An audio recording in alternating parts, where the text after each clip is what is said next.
좋아요, 구독 누르시면 부자 되실 거예요.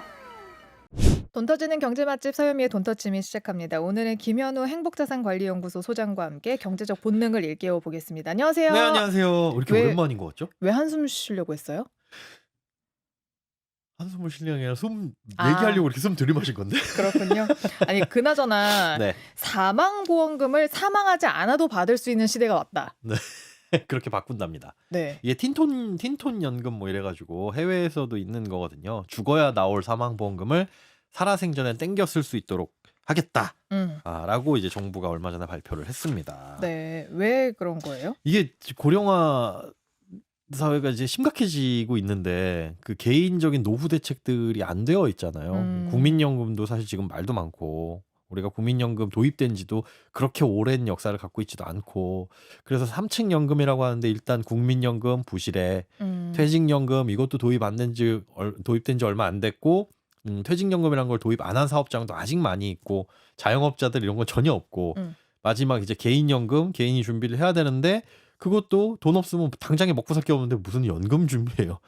그러니 노후에 뭔가 쓸 수 있는 자산을 뭐가 있을까 하고 머리를 굴려보다가 이런 거 사망보험금도 이제 연금으로 받을 수 있도록 좀 해보자 라는 식으로 아이디어를 낸 거라고 보면 됩니다. 뭐 국민연금만큼 나와요?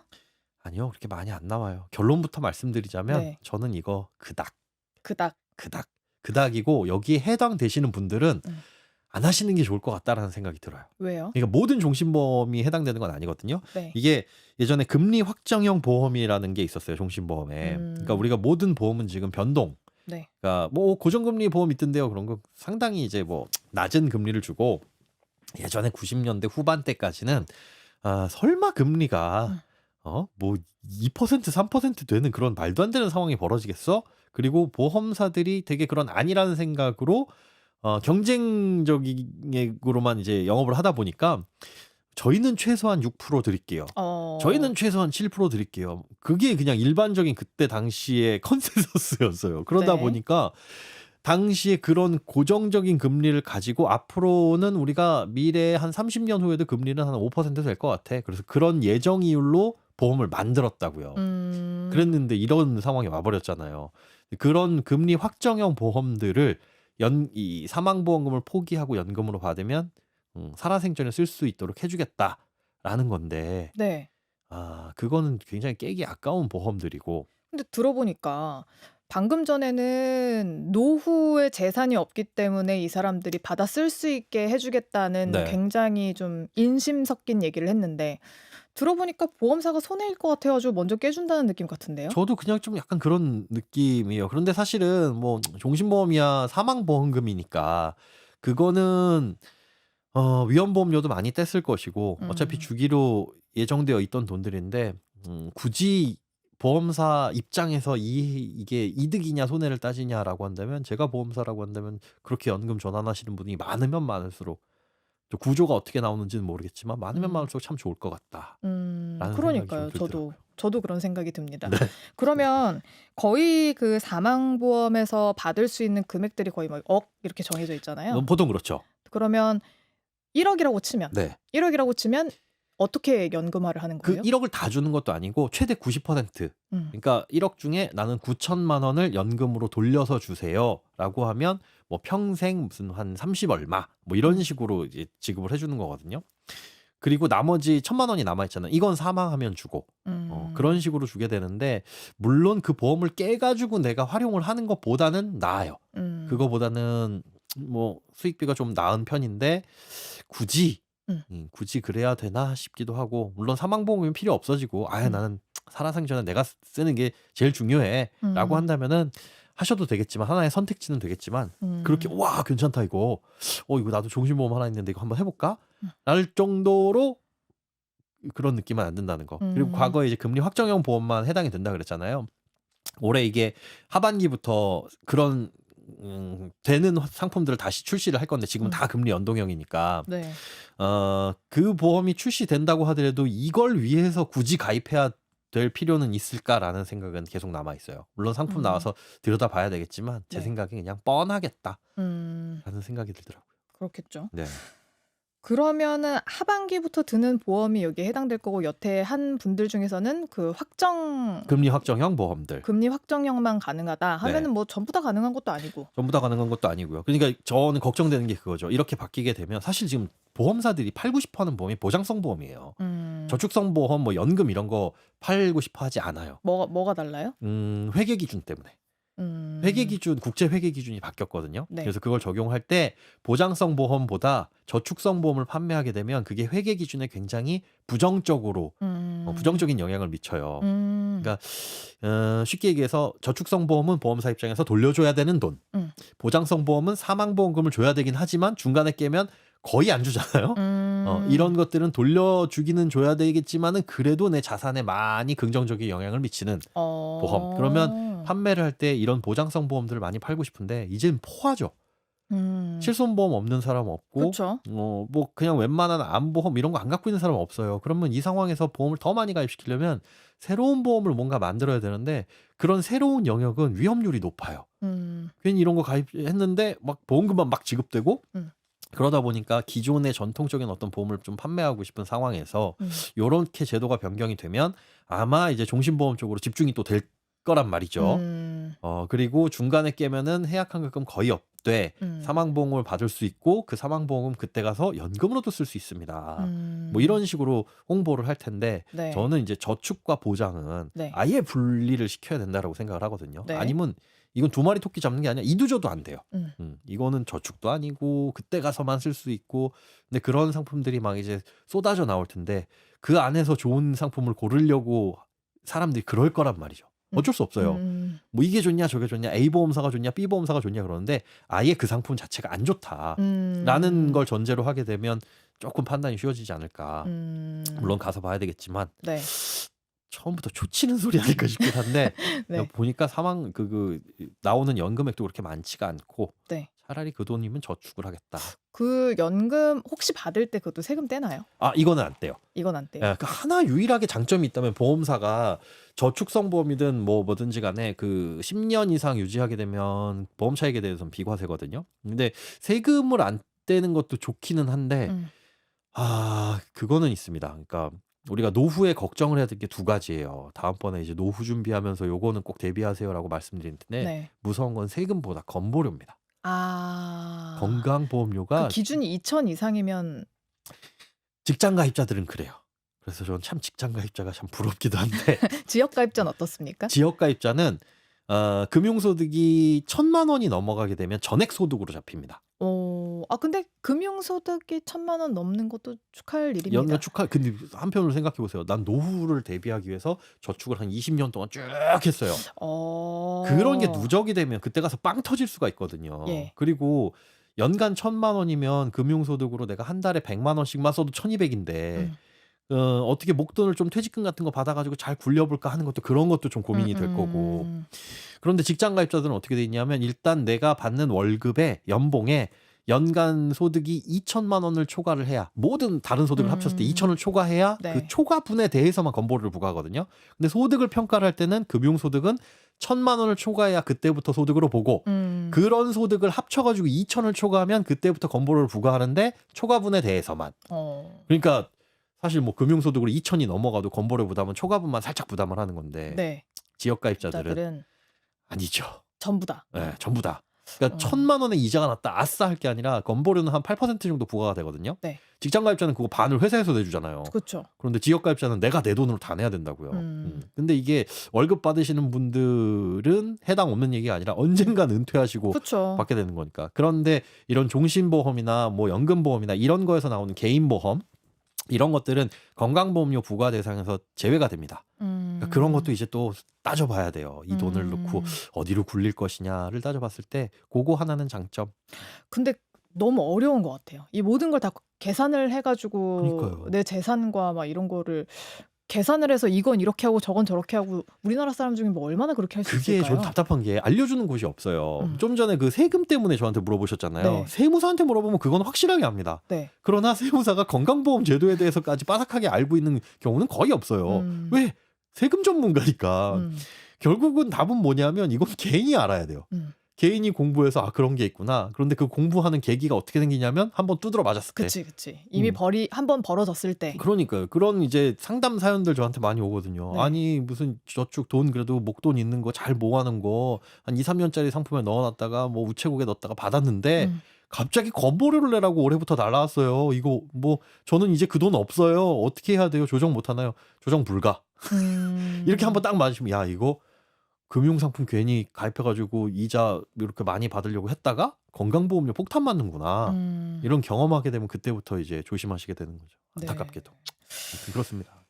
그러면 네, 그렇다고 해서 우리가 이 사망보험을 네. 어쨌든 연금화하는 것 자체를 뭐 별로기 때문에 안 하는 걸 추천드린다고 했지만 이게 네. 또 이게 그래도 유리하신 분들도 있긴 있을 거 아니에요. 있죠. 당장에 뭐 사망보험 죽어야 나올 돈인데 나는 사망보험은 필요 없어 하시는 음. 분들은 뭐 전환해서 쓰셔야죠. 해당 이게 적용이 된다면 그거 본인이 그러면 대상이 된다면 퍼센테이지를 내가 90%까지 받겠다, 80, 70 이걸 조절할 수 있어요? 정할 수 있습니다. 음. 정할 수 있고 사망보험금이 그러면 필요하냐 언제 가서 그게 안 필요해지냐면 대부분 다 60 넘어가면 필요 없다고 생각을 하세요.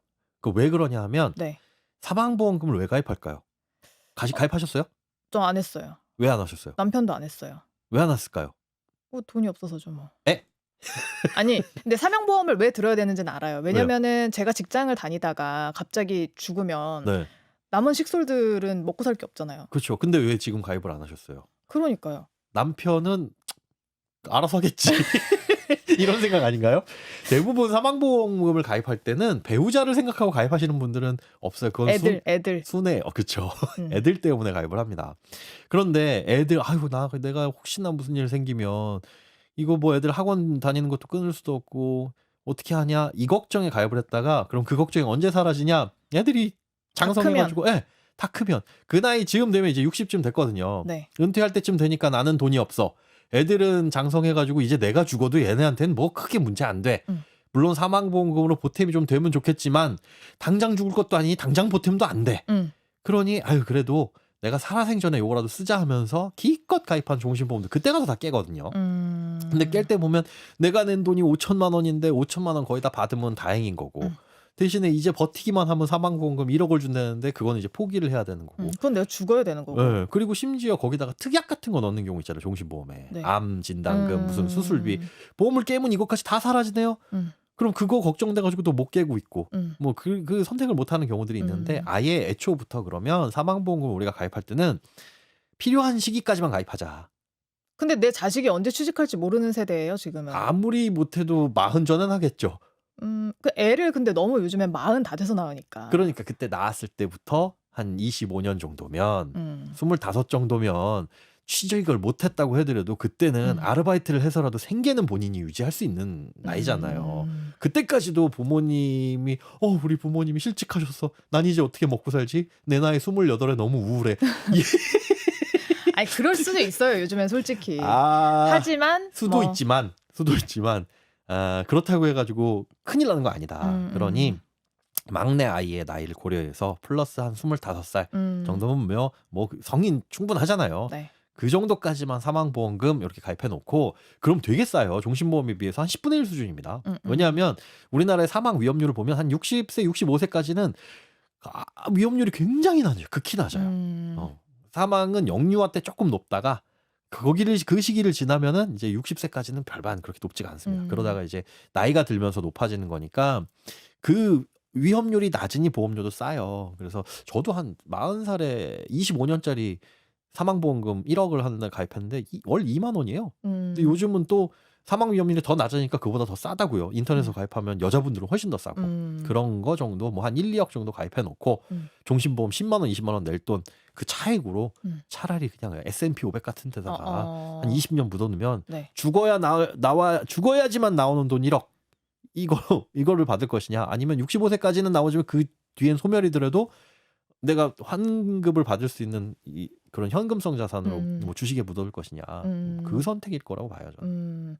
그러니까 이것저것 다 계산하기 싫다 하시는 분들이 왠지 이거 할 것 같기는 하거든요. 근데 그러니까 저는 이제 궁금한 건 뭐냐면 아까 그 내가 죽으면 나오는 1억짜리 보험을 들 때 이걸 다시 연금으로 전환을 하고자 하면은 뭐 90%든 80%든 70%든 선택할 수 있다고 했잖아요. 그러면은 그 70%를 만약에 선택을 했어. 근데 내가 생각보다 일찍 죽어.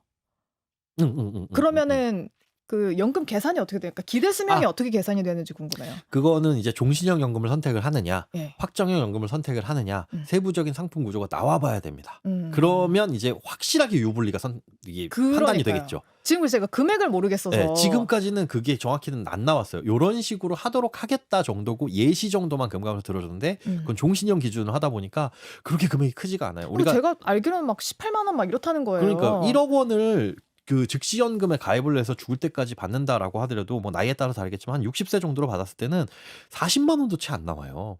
한 달에. 네. 그 정도니까 금리가 높을 때는 한 40만 원 살짝 넘어갔나 뭐 이 정도인데 그냥 40 정도라고 보면 뭐 야 많이 받는다 이 정도거든요.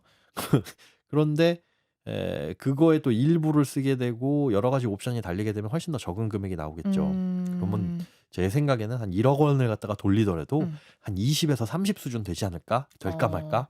대신에 내가 죽었을 때 내 피보험자가 받는 그 금액이 조금 많아질 굉장히 수도 있다. 뭐 그 아 정도. 그러면 그걸로 약간 이렇게 계산이 되겠네. 네, 그 정도. 그러니까 실제로는 그 상품이 나와봐야 이제 계산기 딱 두들겨서 야 이거는 이거 하느니 차라리 뭐 이런 계산이 나거나 이건 나쁘지 않네. 그 판단이 나올 것 같아요. 이건 이제 부모의 입장에서 얘기를 해본 거고 사망보험을 네네. 연금화하는 것은 이제 자녀의 입장에서는 전 요즘 좀 고민하는 게 네. 부모님이 나중에 연로하셔서 아프시면 네. 자녀의 입장에서 제가 지금 이 생활전선에 나와 있으니까 간병을 못 하잖아요. 아, 그렇죠. 그래서 걱정이죠. 간병인 보험을 들어야 되나? 요즘 워낙 음. 친구들끼리 이런 얘기를 많이 하거든요. 근데 저도 되게 걱정이기는 해요. 그걸 제가 모실 수도 없는 거고 실제로 그걸 제가 모신다고 하더라도 간병인보다 못할 거란 말이죠. 그렇죠. 그 질 자체가 전문가랑 전문가가 다르니까. 네. 물론 간혹 정말 일부의 극소수 안 좋은 사례들을 우리가 TV에서 봐서 아유 누구한테 다른 손에 맡기는 거고 불효 같고 이렇게 생각을 하시지만 사실은 아니에요. 그 부모님 편찮으시면 괜히 뭐 병원 가가지고 의사 선생님이 진료봐요. 그렇죠. 그걸 효심으로 어디 가가지고 산삼을 캐오고 그럴 건 아니라는 말인 그쵸. 거잖아요. 그러니까 그렇게 하는 게 맞기는 한데 그 비용이 굉장히 부담이 되니까 이 비용을 어떻게 할 것이냐를 고민은 하는데 그렇다고 해서 간병보험을 가입할까 싶어도 이게 요즘에는 비용도 비용이지만 워낙 다양해지고 까다로워지다 보니까 고민할 포인트가 많이 있습니다. 이게 간병 비보험이 있고 간병인 보험이 있다는데 뭐가 다른 거예요? 쉽게 얘기해서 말 그대로 간병비는 간병비를 주는 거고 간병인은 간병인을 보내주는 겁니다. 그렇게 이해하시면 돼요. 사람을 직접 보내줘요? 네, 보험사가 파견하는 사람을 보내주기도 해요. 그러면 보험사 직원이냐? 그건 아니고 어차피 우리가 어떤 보험금 지급 사유 이걸 보험 사고라고 하는데 보험 사고가 발생을 했을 때 보험사가 보험금을 지급을 해줘야 되잖아요. 근데 이 사람 호주머니에 통장에 하루에 10만 원씩 꽂아줄 것이냐 아니면 그 돈으로 10만 원에 해당하는 사람을 고용해서 글로 보내줄 것이냐 요 차이라고 보면 되겠죠. 그런데 보험사가 만약에 그걸 큰 시스템을 가지고 이렇게 파견을 해준다 그러면 우리가 그러는 상황에 빠졌을 때 간병인을 골라야 되고 뭐 이런 복잡한 절차는 없어지니까 한편으론 조금 간단해지고 단순해질 수 있다. 간병인 보험은 이렇게 사람 보내주는 그런 혹은 서비스를 제공해주는 그런 거라고 보시면 됩니다. 이거 고민할 때 사람들이 무슨 얘기를 또 많이 했냐면 제가 지금 들어보니까 간병 비보험과 간병인 보험의 차이가 있는데 네. 간병 비보험에는 혹시 내가 우리 부모님을 간병을 해도 그 비용을 다 대주는가의 여부가 되게 큰 것 같더라고요. 그런 것도 있어요. 그런 보험도 있어요. 네. 예, 나도 간병인이잖아. 네. 그런데 그걸 증빙을 해야 되잖아요. 증빙을 하기 위한 절차가 조금 까다로운 그런 부분들도 있고 그걸 만약에 제대로 증빙하지 못하면 이거는 역선택이 일어나고 모럴해저도 생길 수 있으니 그쵸. 보험사가 그렇게 큰 돈을 걸지는 않아요. 그러니까 도움이 될 만큼의 큰 돈.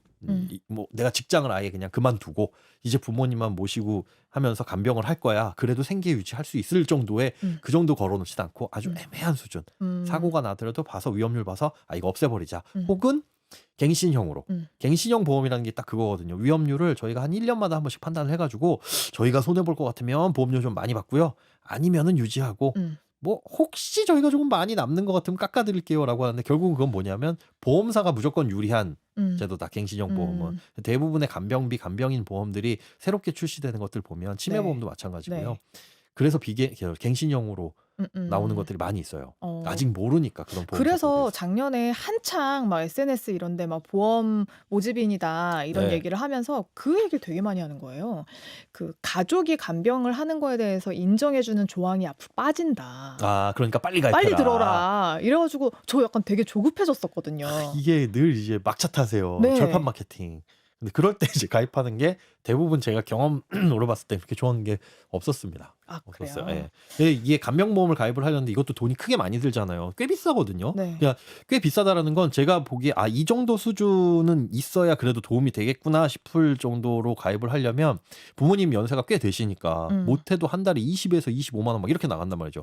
그런데 만약에 그런 장기 간병 상태가 안 왔을 경우 행복하게도 다행스럽게도 그럴 경우에 이거 소멸형 보장이니까 사라질 수 있단 말이죠. 네. 깨야지 받을 수 있거나 거의 이제 사라지거나 이런데 그런 선택을 하기 전에 뭐부터 보냐면 우리나라 장기요양보험제도 건강보험료 낼 때 거기에 쥐꼬리만치 살짝 붙는 장기요양보험료 요거 있잖아요. 네. 그 장기요양보험제도를 보면 상당히 잘 되어 있습니다. 그래요?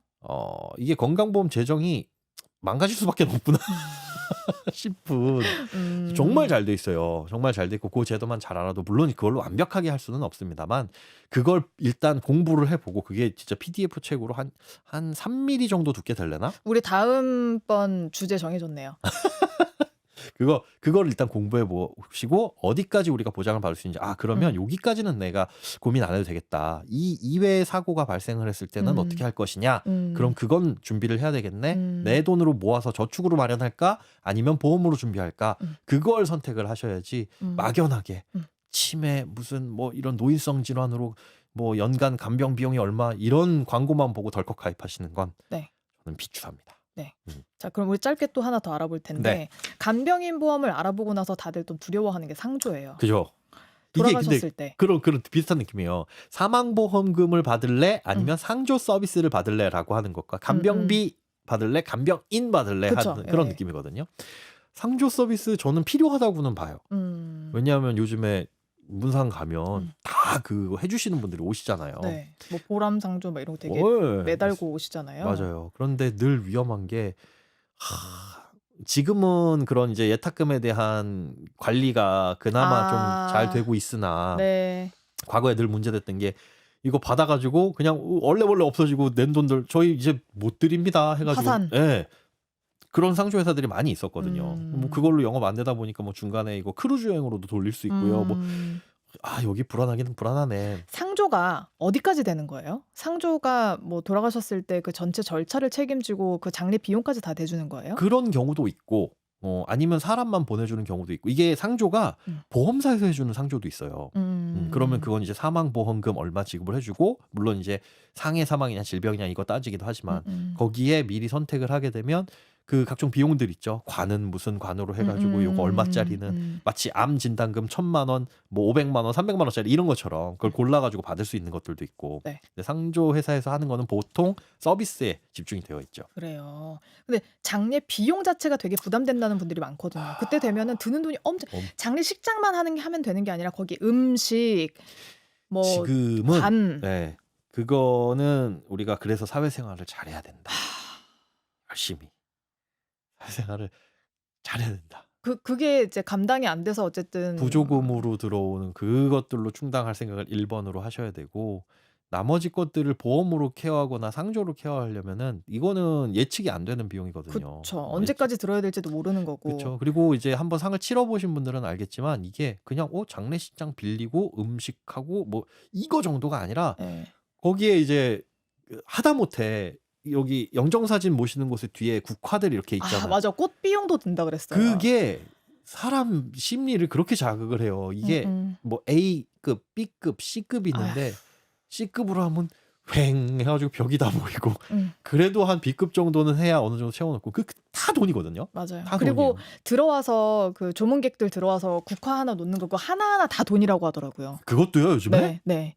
아니 그거 했다가 다시 이렇게 밑으로 내려놓던데.